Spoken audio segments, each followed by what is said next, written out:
Good afternoon, everyone. Thanks for joining us today for SME's Smart Manufacturing Experience webinar, How to Deploy Digital Solutions to Manage Workflow and Achieve High ROI.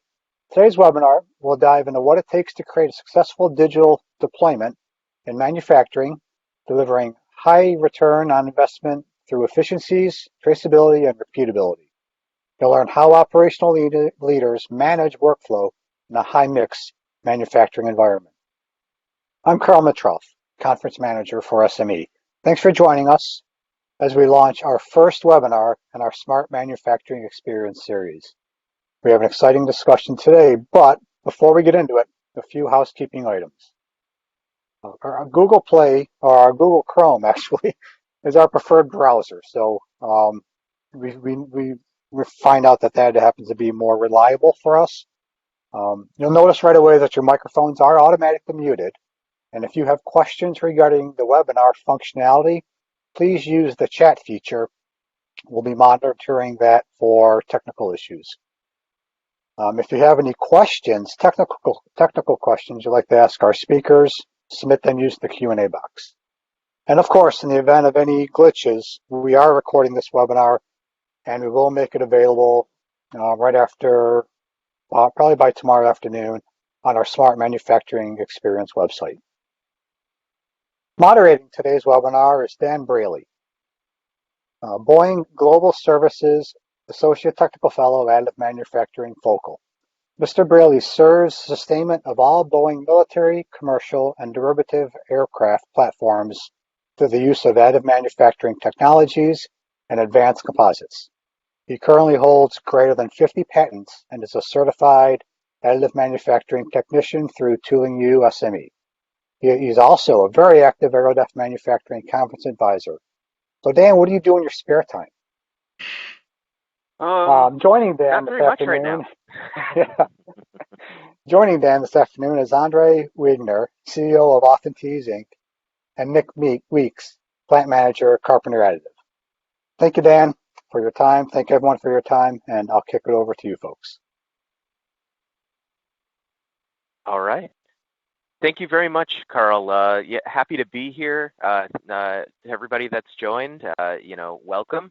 I agree. I think this is a pretty awesome conversation that we're about to have here.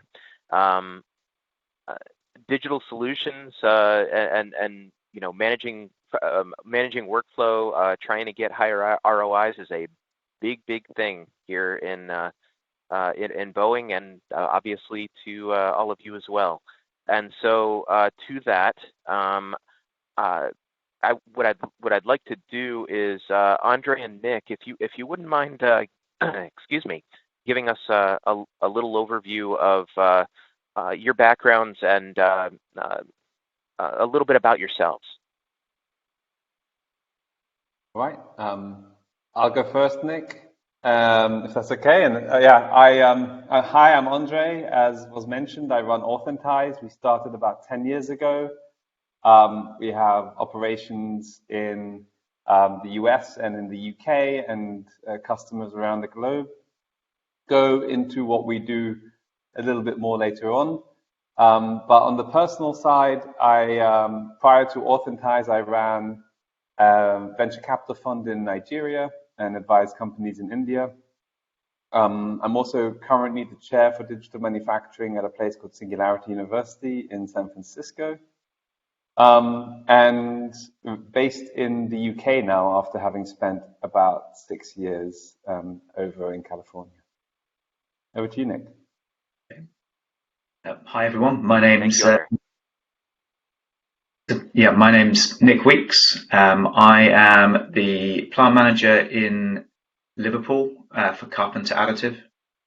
So my background is predominantly manufacturing engineering. I worked for Rolls-Royce on the aerospace side for 11 or 12 years, predominantly developing new manufacturing techniques and repair techniques before moving into additive manufacturing on a more full-time basis. I worked for LPW Technology, which was a small startup specializing in metal powder for the additive manufacturing industry.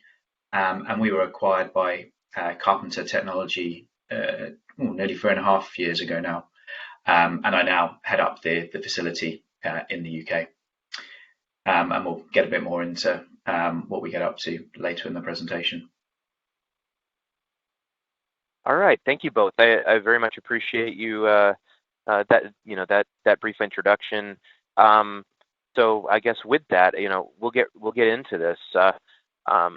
One thing, to everyone out there, please, as you have questions, as things come to your mind, please do put them in the Q&A box, and what we'll make sure to do is basically try to incorporate them directly into our conversation today. It'll be better if we get those as they flow in. It'll help us to kind of keep this conversation going to what you guys really want to see. So very much appreciated again. So with that said, Nick, as essentially that end user at a supplier,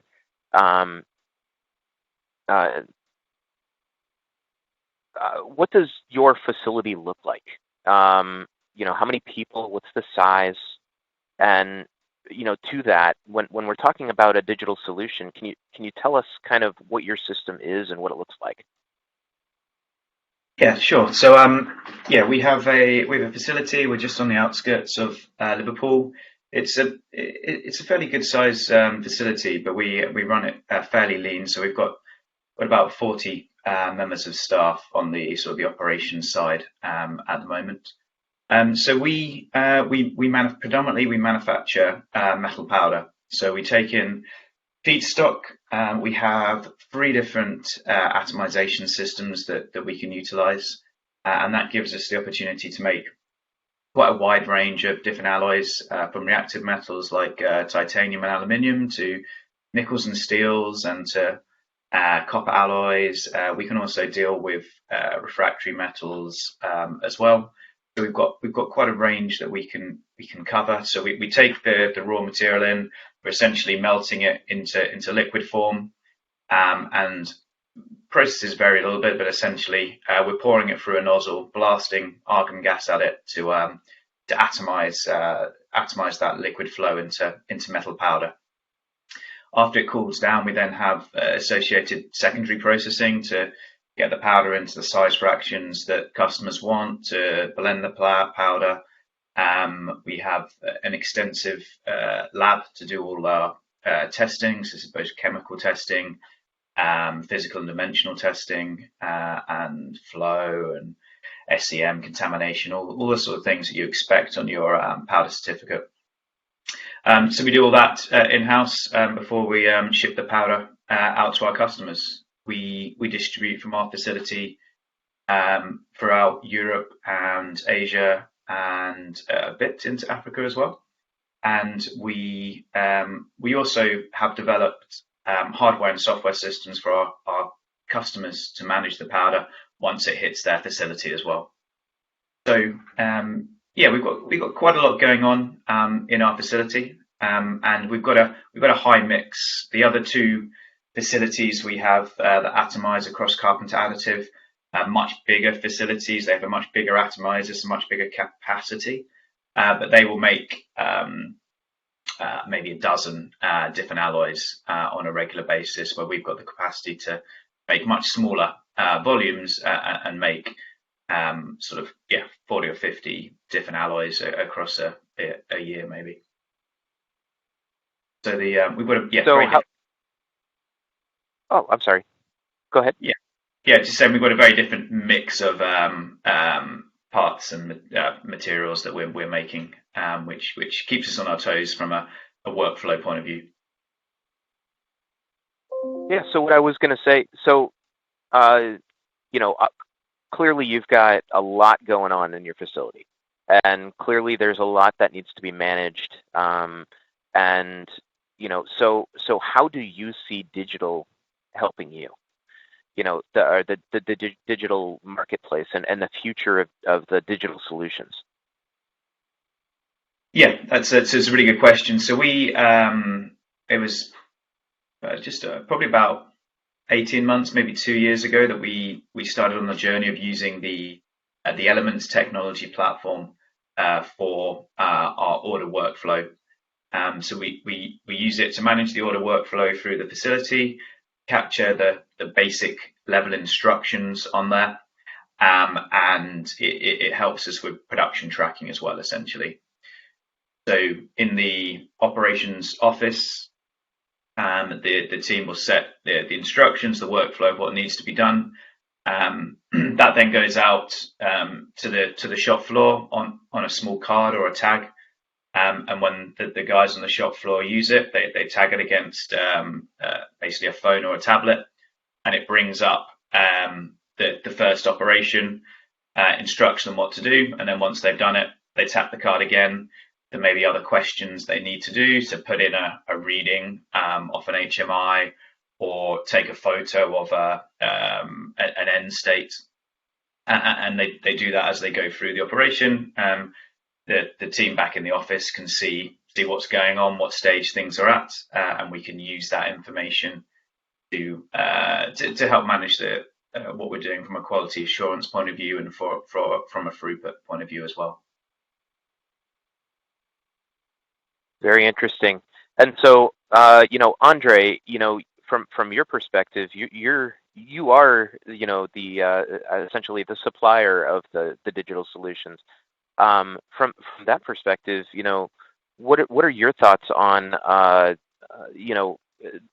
essentially what you're seeing here with the conversation with Nick, and what you're seeing in comparison to the kind of the other askets that you've been seeing throughout the industry?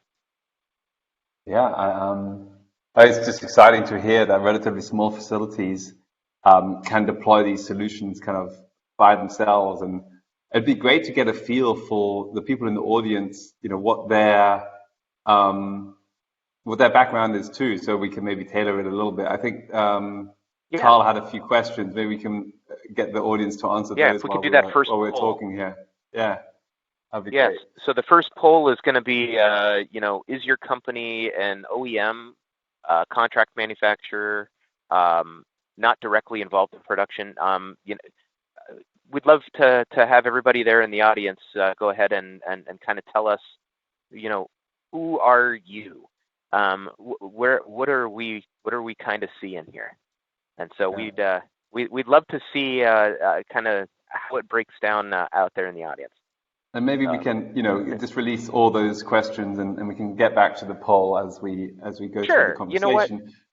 We've got 3 of them. Carl, if you don't mind, go ahead and release all of them, and we can kind of just get them as we go. That's fine. That's great. Yeah, but I back to your question. I'm fascinated. I think, Nick, maybe we can dive a little deeper and understand your use case. So you've got, on one side, you're helping the production side, the production management side, and it sounds like you've got a lot of change going on. So is it a case of, setting a digital workflow up once, and then, you have to fine tune it every time you have a new, different type of order? Like, how do you manage that variability within the digital process? Can you talk about that a bit? Yeah, we can. So there's so we kind of break it down into 2 different sides of the business. One is the manufacturing side, and the other is sort of the distribution side. We started on the distribution side because it was more simple. The complexity of the task is more simple, but we have a really wide range of packing requirements, shipping instructions, how people want labels set, quantity of powder they need in different bottles, and desiccant bath sachets, no desiccant sachets.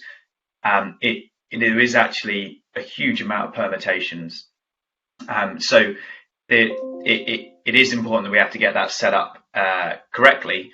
And the good thing about the platform is you can kind of load them all in and pick the different ops to when you're building it together in the office to say, this is the work instruction I need. And before, that used to be done through basically using Excel, and it was more prone to error, copy and paste error, or missing it, not checking essentially.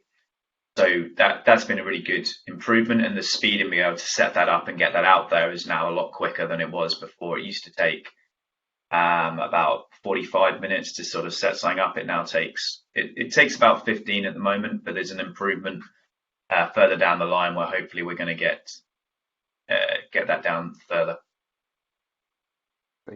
And then Very on the cool. production side of the house, you've got, more of a variety. So why don't, it'd be interesting to understand, what the challenges were deploying.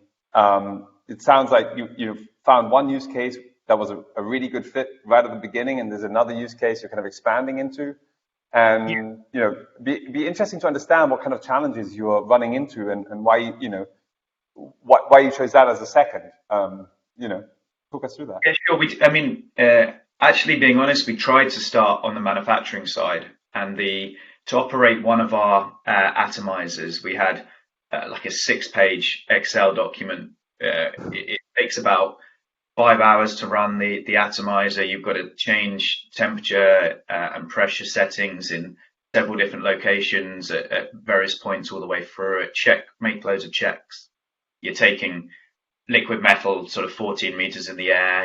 You're putting sort of 50 bar of gas pressure at it. There's lots of checks involved, and that was too complicated to get us started. We were spending so much time trying to upload that data into the system. It was hard to get the momentum into that change. So that's when we stopped and focused on the distribution side. That's so interesting. So you're really trying to find the learning from that is, start with a bite-sized opportunity, right? Because you just referred to momentum there, and we see that quite often. It's a change process, right? You're getting people on the factory floor to change the way they do things slightly, adopt new tools to use, a digital tool instead of Excel sheet, and that they need to see successes in that process, and having a quick success like in the logistics, even though that still sounds pretty complex, is definitely an advantage. I love that. And now that you're going back into the production side of things, what kind of challenges are you coming against now that you know how to use it? What are the things that you're finding you have to overcome? That's a really good question. It's certainly getting the quick win helped. All of the staff in production at some point are helping out in the distribution center, so they all get exposure to using the platform in a more simple environment, and they get used to it. They get used to using it and how it works. And then when we gave us a bit more time to move back into that manufacturing side and the atomizer side. There was a couple of things that really affected us. Firstly, we were using the phones and the screen on there. You're talking sort of a 3.5, 4-inch screen. When you've got loads of instructions on there, it was just too small. You're having to scroll through it. That worked perfectly on the distribution side. It just didn't work on the manufacturing side. So we moved to the tablets. You could get all the information on, see it much more clearly, and that made a big difference. And the guys are really happy with that. So that's been a big improvement. The other challenge I think we had was when you talk about change, you talk about change agents. Unfortunately, the change agent we had that was pushing this into our business left the business. So we had to switch gears. We had to get someone else sort of up to speed and driving it. So that was again one of the delays we have. It's one of those challenges we all have in life when we're making changes in our facilities. But that was certainly one of the other sort of core challenges we had in the deployment. Interesting. Form factor and change agents. It was a tool. Tell us about the tool at the beginning. So for everybody in the audience to know, Authentize just acquired Elements not that long ago now, I think a month or two. So the tool Nick worked with, was being led by a small team. And tell us about that experience. And I am assuming that they were kind of building as you were going and reacting to your needs in a relatively quick sequence. What was that experience like? Were you kind of working with them weekly, figuring out whether something else was needed? How did that go? Yeah, very much so. It was really good. I think that the basic package was there when we started using it immediately. But we had it ebbed and flowed, weekly or fortnightly calls with the dev team. They were being really open and honest about what's in their roadmap, what's next in terms of deployment, and our feedback was clearly impacting that, which was really great. So there was a couple of improvements they made, some small ones to sort of the dashboard and how you can look at the order workflow that happened, which were really nice from sitting in the sort of the office point of view. But in terms of out on the shop floor, there were a couple of key benefits. One were being able to, the way in which you could enter data when you're on the shop floor changed and improved a bit. And then secondly was the addition of being able to take photos and putting that as a mandatory requirement. You can't move on until you've taken a photo of this. That's been really useful. Yeah. We have a customer concerns process, as anyone does, and in the distribution side, not very often, obviously, but every now and again you can have a mistake made. And we had at one point we shipped the wrong batch of powder to a customer. So I can't remember the details. They asked for aluminium and they got steel, and they said, "Hey, why have we got steel? What's going on here?" We have changed the sort of, you go back and we found we picked from a location, and we picked from the wrong location. The guys now go to the location with the phone and they take an image of it to say, "Oh, look, I picked it from the right place." And that simple change has made a big difference. Again, with our logistics suppliers, they are pretty good, but every now and again a customer receives a box that looks like it's been thrown around in the airport. So we've all had that.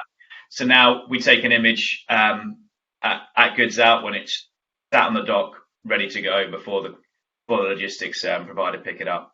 That way, if we've got any issues, it's straight away, look, this is what it looked like when it left. What did you guys do? And you're also seeing that in real time in your office, Yeah, exactly. Yeah. So if the phone call comes through to the office and they say, "Oh yeah, which one was it? Oh, it's sales order 1, 2, 3, 4."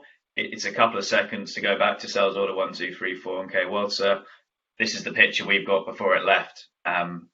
We need to go and have a word with the logistics carrier. So little things like that are great little kind of insurance policies that you can build in as you go, and it's so quick and easy to do. You're not changing some big antiquated system. It's done immediately, so you can close out that concern really quickly in your second. I was wondering about that. Like, you clearly had a goal in mind when you started working with Elements, relatively unknown, smaller company. Why didn't you choose them over working with one of the bigger companies? How was the thought process there? Yeah, we wanted something that was simple. We didn't. Some of them have an amazing amount of bells and whistles, and we didn't need all that complexity. We wanted it to be easy to set up. We don't have a big IT team on site. A lot of SMEs don't. We don't want to have to spend hours doing all the setup. And it was so simple to use, sort of pretty much out the box with the customer relations specialist helping us get set up, and then we were pretty much away. And then also the cost model is very scalable. It was easy to try without having to take on a big sort of capex up front. We could give it a go, and if it worked, brilliant, and we could scale up with it. And if it didn't work, we could have a conversation about it and work out where to go next. Yeah, and I know from our previous conversations that one of the major barriers that you have now still trying to adopt the system is integrating it into whatever other systems exist on the shop floor. What kind of systems are you trying to integrate it with, and why is that a barrier? Yeah, that's a really good question. So we mentioned at the moment it's still taking about 15 minutes to raise the paperwork, and that's because you still have to go back into our ERP system and look at where we have to get the location and the quantity of feedstock that you need for your order. And that comes off our ERP system, which is Microsoft Dynamics, and you put it off there. And at the moment, we're still printing out a piece of paper that goes with it, which is not the definition of paperless. So we're working with our Microsoft Dynamics provider to have an API where we can push that information to the Elements platform, So the first op is go to location A, B, C and pick X kilos of X, Y, and Z. And once we've done that, that will really take down the process to a couple of minutes. You've only got to go into one platform, not two, and then you're not printing anything off and all that sort of thing. And it's quicker and easier for the guys out in the shop as well. Very interesting. Awesome. So integration is a big issue. Yeah, I mean, there's a question here from the audience about other barriers, and I'm intrigued if in your previous summary of what you're doing and in in relation to integration, anything else come to mind that you think of as a barrier in that deployment process? Yeah, it's a good question. Overall, our operators are really open-minded. They're very used to change. We've experienced a lot of it in the 3 or 4 years we've been in our facility. We've been through many things. So they're pretty open to change. I guess one of the things we had is you get this, and everyone has this, is an operator who's done the job 20, 30, 40, 100, 200 times, knows what they're doing and goes, right, I know what this is, I know what I've got to do. I don't need to look at a work instructions and read through it. So they would, there was a point where they were sort of just doing all the work and then tapping through it right at the end, basically. And then you see the timestamps to say you did op 1, 2, 3, 4, 5 in about 4 seconds, and you're going, okay, well, that doesn't quite add up. So it was talking to them and then adding in questions that they have to answer as you go through really helped stopping that from happening. So take a picture of the HMI at this point just to show what the settings were, or as I said, take a picture of the location you took the product from, things like that. It steps you through the process a bit more, and then with the customer concerns we had and highlighting them to the guys on the shop and saying that this is a way to stop it happening again, because they don't want a customer concern as much as I don't want one. So that was a really powerful way to engage them with the technology to ensure that we can future-proof future challenges. Yeah, that's interesting. Not unlike any SOP process, right? I mean, you're basically, you have to bring it back to what the benefit is to the factory and help people understand why they're using these tools. That's really interesting. Very similar to the experiences that we've had deploying Authentize in other sites. So we had just yesterday there was a conversation about the fact that folks who might have metal, they're using your powder in the facility running metal additive machines, and they're like, I don't want to pull out a phone or a small device and type something in while I've got metal powder on my hand. I would rather be able to type it into a kiosk setting that's connected to a device. So there's a lot of kind of learning that you do of how people engage with the tool while they're actually trying it out. So a lot of this is trial and error, isn't it? Yeah. So we try to minimize having to type anything in. The great thing is you can move on through the ops by tapping. So you're just tapping card to phone or card to tablet, start, stop. So that you can be wearing. We've got guys wearing like big hazmat suits and all sorts who can still use it to do that. And then they're taking the photo. You can do that with nitrile gloves on. You can still activate camera, point and shoot, and you're done. So yeah, very cool. It's taken a bit of a while to work out which is the best way around to work this, what's PPE are people wearing, but it's you can get to a good solution, I think.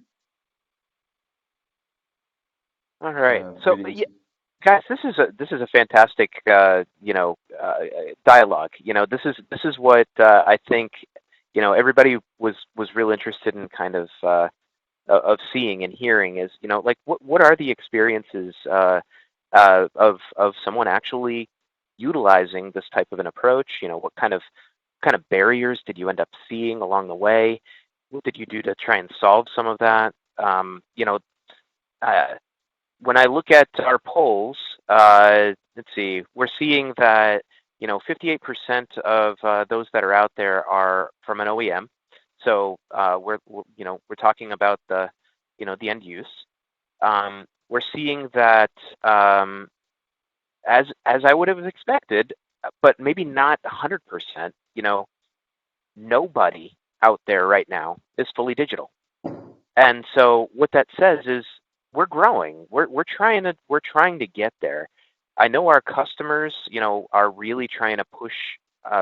Even from the OEM perspective within Boeing, our customers are trying to push us to get more digital, to that sort of thing, in order to be able to be more responsive, in order to be able to answer the needs in a more, I guess, agile way, if you want to call it that. And then,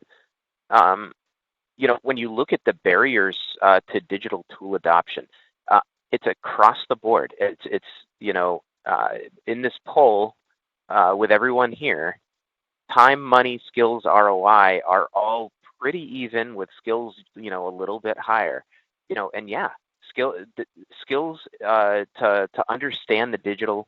So that was interesting. What you had to say, Nick, in the fact of, you tried to find a tool that wasn't, you could get all of the bells and whistles, but you didn't need it. And if you got that, you probably would have seen some of that where, the skills could have been a problem with the workforce that you have in order to be able to get it done. So I'm interested from that perspective, Nick and Andre, from that matter. What can those out here, what can they do to better their skills to basically be ready for this? Clearly, no one out there is 100% digital. So, what can they do to ready themselves and be better for this, change to digital moving forward? I would it was one of the reasons that we were attracted to this platform. When we went to deploy it, our IT manager wasn't involved in the deployment at all. He's involved in the integration into the Microsoft Dynamics, but he's not involved in any of the deployment. And because of the scalable cost model, my recommendation is to learn by doing. Take the product, try it, fail fast, work where what works, what doesn't work, and keep moving through that journey. The barrier of being scared of it or thinking there's a particularly high price tag on it puts you off. But if you don't have those barriers, then I think just give it a go, fail fast. We didn't throw out all our paperwork straight away. You can get these little stickers that are like RFID stickers. We stuck them on the paperwork, and then we had them running simultaneously. So we could send them out, we could get some feedback, and the guys would say, "Oh yeah, that wasn't quite right. You had these ops around the wrong way," or whatever it was, and then we could get it sorted. So we weren't like just going without a seatbelt on here, but we were getting it out there as possible and getting stuck in. And I think that's the best way to learn for me. Yeah, I would say getting started is really important, and and sometimes you're lucky. Like the Elements guys are fantastic, which is why we're so excited to work with them, because they are responsive and will help you in that process. But at the same time, sometimes you need that driver, that person that can be the advocate and the person that will help you along. That doesn't necessarily have to be the most experienced person in your shop.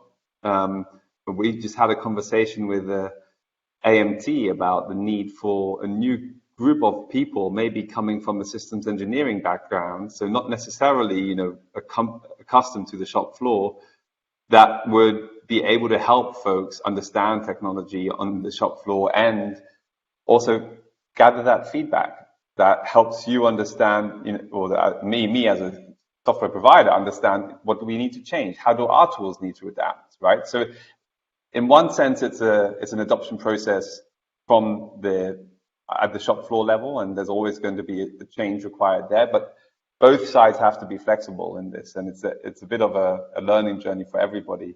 And as long as you're open to that, and you're willing to, as Nick says, fail fast, then I think you're going to have the biggest possible impact of the technology on your operations. So, Your you know, yeah, I was going to say, with that all said, uh, I think the sky's the limits in terms of where this could go, in terms of where digital solutions take us into the future. What do you guys think the opportunities really are? What do you see as the biggest opportunities for implementation of digital solutions into the manufacturing workflows? I think for me, one of the things I think that's super important is that the digital integration between the vertical supply chain. So from if we're talking additive manufacturing, we're talking about the powder that we provide into the contract manufacturer and into the OEM, getting that view of that data, and hopefully moving into a world where you can make changes. You can use the data to get insights and make changes or allow changes at any of those levels to help facilitate the qualification and the production running as smoothly, as cheaply, as quickly as possible. Yeah. I think What do you think, Andre? that integration is the main element for me. I mean, you just mentioned it too, Dan, right? You said your customers are pushing you to be more agile, Absolutely. be more transparent, right? I think that is Well, they want us to be faster. How do we get faster? Yeah. Yeah. I think that's the biggest question, especially in this post-pandemic world, right? Or hopefully post-pandemic for that matter. But, we've got this, right. all this supply chain disruption has made it incredibly clear that our supply chains just aren't up to snuff. And we need to be able to produce, a wide variety of goods at notice, right? We can't wait for months to spin up new facilities, etc. So that rapid reaction, that agility is really key, and the ability to have a new order come in, get rid of all the paperwork as Nick just described, and then have that order on the shop floor a minute later is phenomenal. And while you're doing that, right, you're capturing a whole lot of data and using that data to improve your own cost models, for example, so that you can quote more efficiently, or to take that data and then display some of it to your supplier or to your buyers so that you can show them, hey, I can show you exactly where that part is. I can, I'll let you know that the post-processing operation that my supplier is responsible for can start planning phases because the part has just left the machine, right? I could even get to the point where, because of all the digital tools, the Boeing receives all the information about tolerance accumulation and the tolerance stack of a wing assembly or whatever it is that they're manufacturing way in advance, so that compensation measures and remediation can happen before the parts have even arrived at the facility.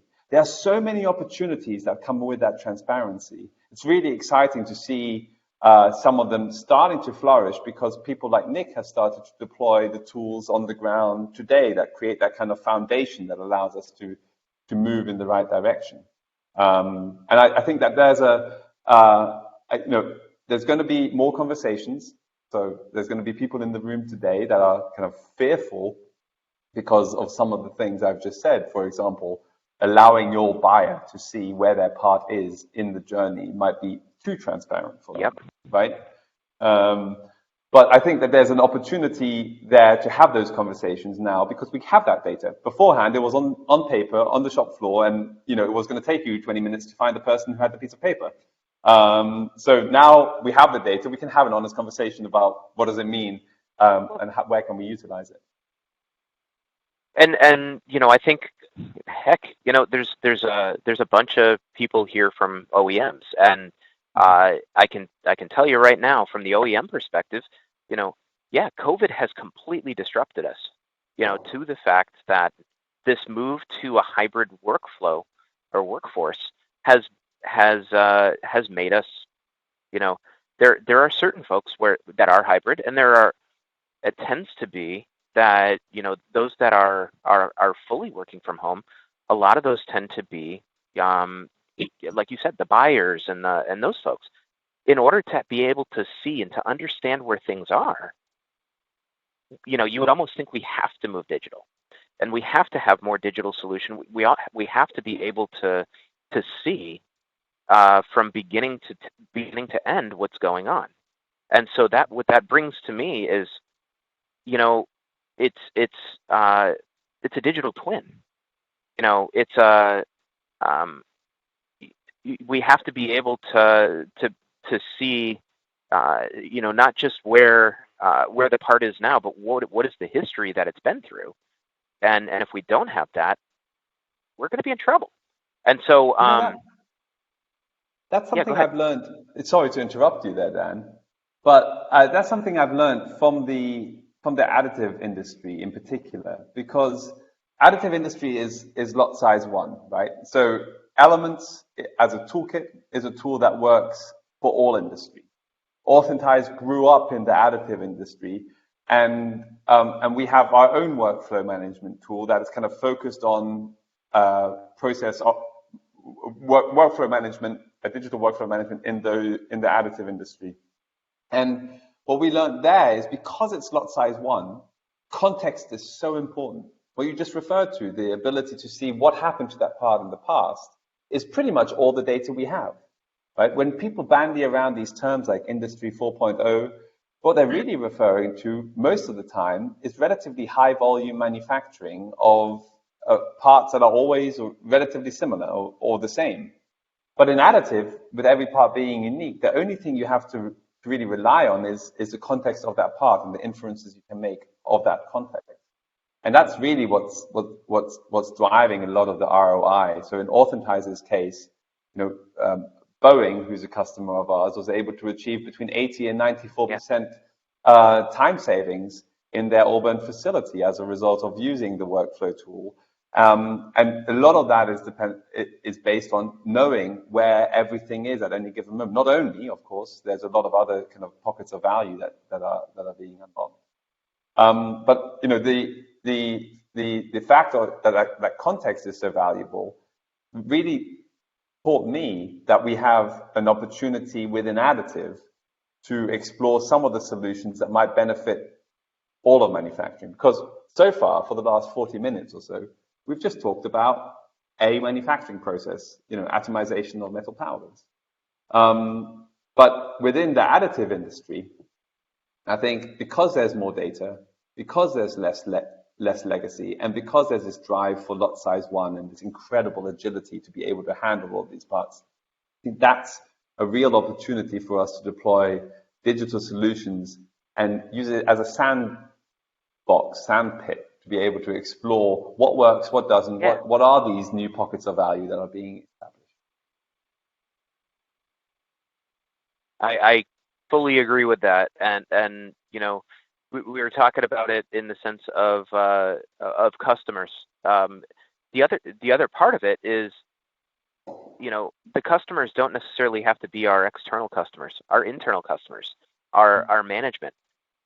Giving the management team the ability, without having to go group to group, person to person, asking where is this, what's going on, etc. These digital solutions give us this opportunity to be able to, for that leader to basically go in and see exactly real time where it is, what's going on, and if they want something changed or if they want to add something to it, they can real time go directly to where that is. And I think that the digital marketplace allows us to be able to do that. And so I see that as a really, really big opportunity. And, especially in this the additive sandpit, as you're putting it, working in the additive world, this is, I get kind of giddy over the fact that there's this opportunity to almost change the world. Mm-hmm. Yeah, I think it really is a great opportunity. And Nick, you're surrounded there by big old atomizers, and you were talking about pushing metal liquid up 14 meters. but your customers in the end are guys using metal additive machines most of the time. Is that right? Yes, that's right. Yeah, yeah. I'd say, I mean, out of our facility, yeah, most of our customers are additive, a mix between out of bed, e-beam, and gold spray. But yeah, it's predominantly all And additive. then, like, are you seeing some of the like the what do you see as some of the opportunity to interact closer with your customers now that you've got this data? Like, what is it that you think the industry can benefit from? Yeah, I mean, it's a good question. So certainly, I mean, from where we are today, we're keen to be more transparent on lead times. We're keen to get to a stage where we can share certainly elements of the dashboard, the order tracking dashboard.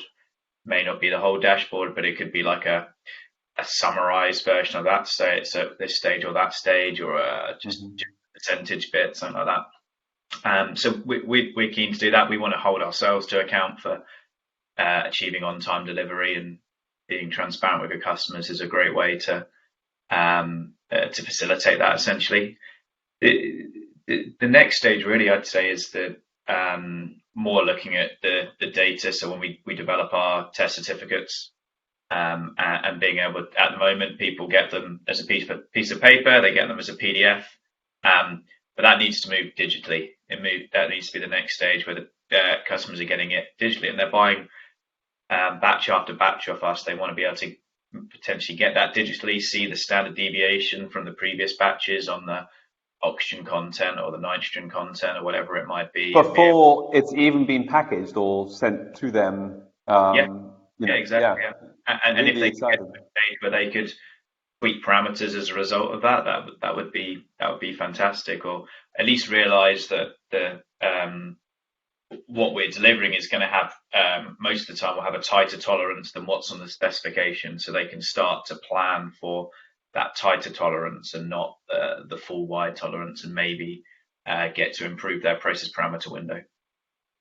Right, that's really, yeah. And so basically, you can, with that earlier insight, you could yield higher ROI downstream as well, because they don't have to have such a wide window for operations. So you could save them money as a result of being able to share this data, which obviously I would hope you would find some way to monetize yourself, Nick. You don't want to give it away for free all the time.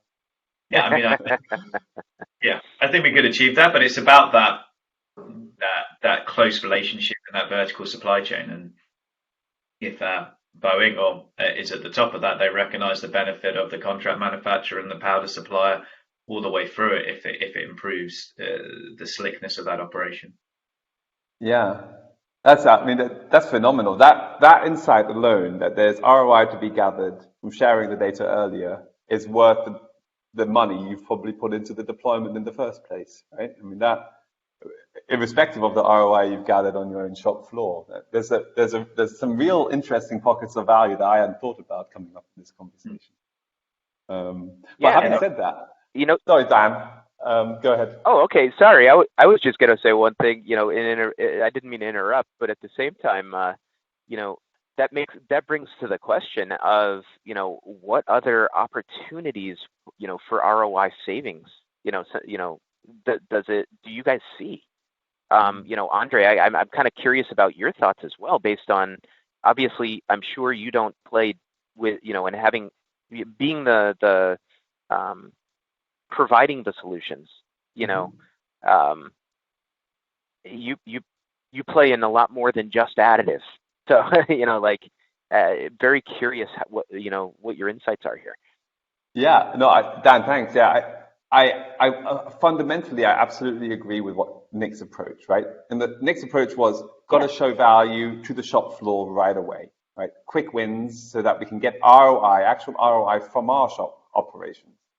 And that, I think, is the most important thing for anybody out there. And we measure that, and I think we have 58 different KPIs that we track in terms of where we can save time and money with the Authentized solution and the Element solution at the same time. So there's some real, really big opportunity. That might just be from knowing where the order is at any given moment to making it easier to compile the traceability report, or in Nick's case, the kind of the test certificate, because the devices are digitally connected and the data is flowing automatically. There's a whole bunch of different use cases for ROI on the shop floor, and that's where everybody has to focus, because without that, they're not going to get further buy-in to do other things down the line. We at Boeing, we repaid the system expense threefold within 8 months. That right. Gives us a basis to continue the conversation, continue development together. But it's really that, and that's continued doable development. For, I think, every OEM. I would say so. I would. There's huge opportunities to gather a benefit at every stage of the operation. As soon as you have people that are willing to experiment, try something new out, see whether they can start using it, and they'll have other ideas of where to deploy these digital tools. Similar to what Nick said, we tried in our main business to deploy it, but actually the real opportunity for quick win was over here in logistics. That's such an interesting insight, And there's going to be other people that have that help guide you as to where the pockets of value are. But as we've just talked about, some of the biggest value is going to be gathered from that contextual data, from the ability to gather all this information and build on that. Nothing that you have to think about right off the bat, but it is certainly going to be on the forefront of the minds of the people who are signing the checks for all of these solutions.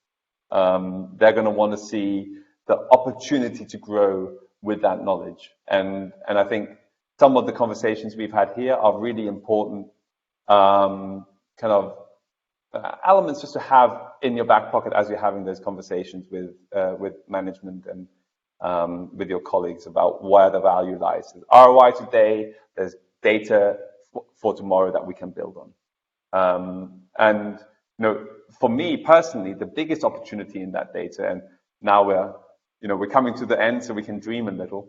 Right.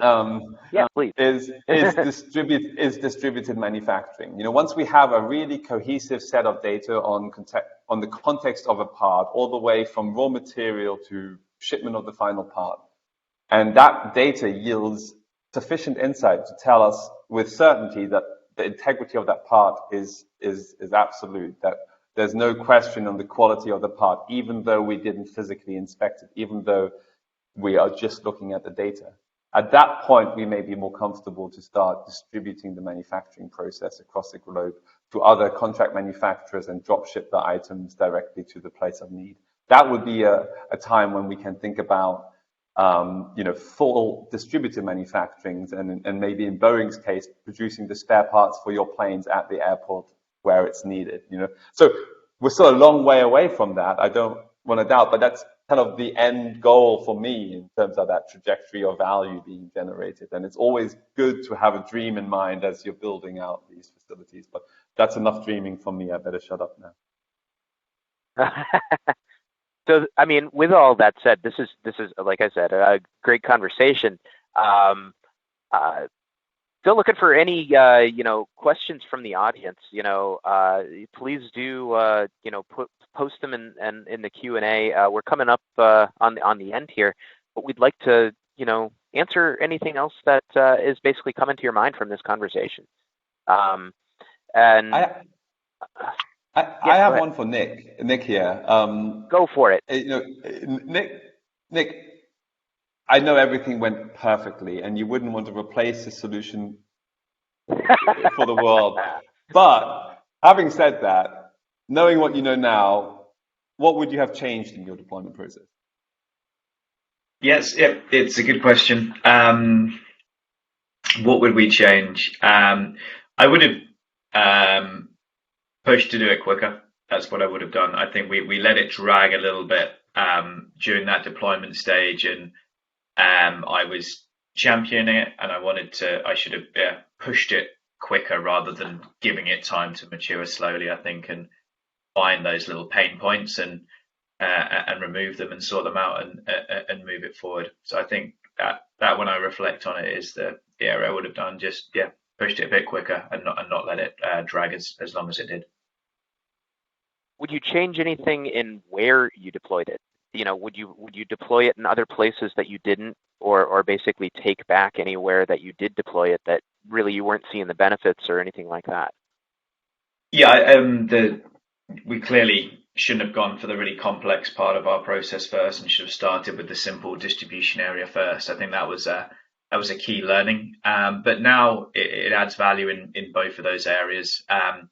We haven't deployed it in our lab, but we already have an internal workflow software in our lab that the small team in the lab are used to. So I can't see us moving it into the lab as an example, but otherwise, yeah, no, I think it's adding value in the two main areas of our production facility. Yeah, that's all right. So we got a question. Great insight. Yeah, I'll take that. QA, computer vision. For it. So yeah, how has computer vision AI impacted your manufacturing processes? Andre, take it away. Yeah, thank you. I'm excited about this one because we're actually seeing value of computer vision AI in the additive manufacturing process. There's several in-process monitoring solutions that can monitor the production of a part and throw up potential errors early on, so that you don't risk losing your entire metal build, for example, which can be a $40,000-$50,000 value. Sorry, Nick, there's less material for you to sell as a result of less failed builds, but that's a good thing, I think, for the industry as a whole. But what's really important here is that those AI processes, they're point solutions, right? So there's a camera trained on the build plate, but the build plate in metal 3D printing is just one step of a very long process, right? There's dozens of process steps before and after. And a point solution by itself as a standalone won't bring you the value. Now, if Nick had a computer vision solution in one of his atomizers that could measure the distribution of the powder, for example, as it's being spat out of the atomizer, do you have that, Nick? No, we don't have that. We have it's something we've discussed. There are laser systems that can look at the atomization plume, and there's theory that suggests a plume that looks like this creates a particle size deviation that's coarser or finer. Okay. We haven't quite got that far yet. But having that piece of information with the context of all the settings that have been set, that the operator may have entered, or that you have received directly from the machine, or knowing that this order is related to a specific material feedstock that came from a certain supplier, and really being able to tie that context together is where the insight is going to really be generated, right? So that having that as a standalone solution will only provide you with like a fraction of the opportunity that the power of such AI has. Putting it into the context of the full workflow is, I think, the real value. So that there's something to be said for the measurement, but I don't think you go after the measurement until you have a full insight or digital control of your process to start off with, in which you can feed that kind of computer vision insight into. So I hope, Matthew, that answers your question a little bit. Then.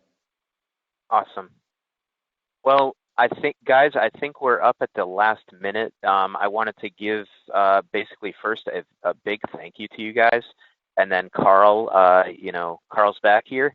Welcome back, Carl. Would you like to give any last statements, and then Carl, take it away. Yeah, thank you, everyone. Great discussion, very informative. I appreciate everyone's time, and a special thanks, obviously, to our guest speakers for providing their insights into the challenges that they're facing and the opportunities that they're also finding developing digital solutions to manage workflow and achieve ROI. We appreciate your time, gentlemen, for supporting the manufacturing community and, of course, SME events. And, of course, a very special thank you to all of our attendees who participated. We appreciate your time as well and hope you found this panel informative. This webinar has been recorded, as I mentioned earlier, and we plan to have it up on our Smart Manufacturing Experience website sometime by tomorrow afternoon, if not earlier.